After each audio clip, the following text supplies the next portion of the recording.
अब हमको पढ़ना है limitations of crystal field theory, CFT से इसको डिनोट करते हैं क्रिस्टल फील्ड थ्योरी को। पहली लिमिटेशन देखते हैं, crystal field theory considered the ligand as point charges and metal and interaction between metal and ligand are purely electrostatic. Electrostatic से हमारा मतलब है प्योरली आयोनिक हमारा कैसा है इंटरेक्शन है, लेकिन जैसे कि मेटल पॉजिटिव चार्ज होगा और लिगेंड नेगेटिवली चार्ज होगा, इसने इसको कंसीडर किया है पॉइंट चार्जेस। एक पॉइंट चार्ज कैसा है पॉजिटिवली चार्ज, एक है नेगेटिवली चार्ज, इन दोनों के बीच में क्या होगी अट्रैक्शन होगी। ऐसे चार्जेस की अट्रैक्शन क्या बोलते हैं हम इलेक्ट्रोस्टैटिक अट्रैक्शन।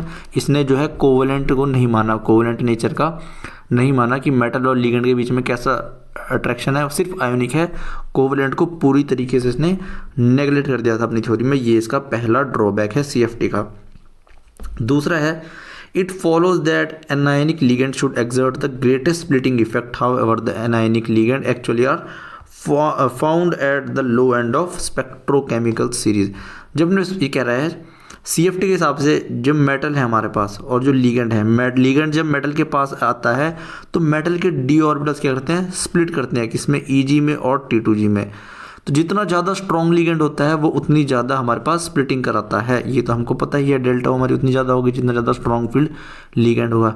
लेकिन CFT के हिसाब से क्या था, लिगेंड जितना ज़्यादा नेगेटिवली चार्ज होगा उतना ज़्यादा वो क्या कराएगा स्प्लिटिंग हमारे पास कराएगा। लेकिन एक्चुअल में क्या होता है हमारे पास नेगेटिवली चार्ज लिगेंड क्या होते हैं ये कम स्प्लिटिंग कराते हैं, और न्यूट्रल लिगेंड जैसे कार्बन मोनोऑक्साइड ये कराते हैं ज़्यादा स्प्लिटिंग। तभी जो हमारा Ca है वो हमारा एक स्ट्रॉन्ग फील्ड लिगेंड है, और जैसे I minus Br minus negatively charge जो लिगेंड है ये हमारे हैं वीक फील्ड लिगेंड, और ये स्प्लिटिंग जो है बहुत ही कम अमाउंट में कराते हैं। तो वही ये बोल रहा है however the anionic ligands are actually found at the low end of spectrochemical series. Spectrochemical series start ही ऐसे होती है नेगेटिव चार्ज लिगेंड से और जाती कहाँ तक है CO तक। राइट साइड वाले होते हैं हमारे पास स्ट्रॉन्ग फील्ड लिगेंड और लेफ्ट साइड होते हैं हमारे पास वीक फील्ड लिगेंड जो कि हम देख सकते हैं नेगेटिवली चार्ज। तो CFT का ये जो दावा था नेगेटिवली चार्ज और लिगेंड हमारे ज़्यादा पावरफुल स्प्लिटिंग ज़्यादा पावरफुल होंगे या फिर स्प्लिटिंग जो है ज़्यादा अमाउंट में कराएंगे, ये बिल्कुल गलत था। थर्ड है हमारे पास CFT does not differentiate between weak field ligand and strong field ligand.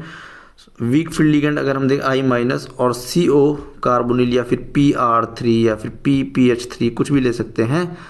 अगर हम बोलते हैं कि इसमें स्ट्रॉन्ग फील्ड लिगेंड कौन सा है और वीक फील्ड लिगेंड कौन सा है, तो CFT के पास इसका आंसर नहीं था। ये दोनों के बीच में डिफरेंस नहीं कर सकती कि इसमें से वीक फील्ड लिगेंड कौन सा है और स्ट्रॉन्ग फील्ड लिगेंड कौन सा है, और पीछे का रीज़न स्ट्रॉन्ग होने का या पीछे का रीज़न वीक होने का इसके पास आंसर नहीं था। इसके लिए एक दूसरी थ्योरी आगे पढ़ते हैं, लिगेंड फील्ड थ्योरी या मॉलिक्यूलर ऑर्बिटल थ्योरी। वहाँ से हमको समझ आता है कोई लिगेंड स्ट्रॉन्ग फील्ड क्यों है और वीक फील्ड क्यों है। CFT जो है इस बात को नहीं बता पा रही थी, ये इसका था।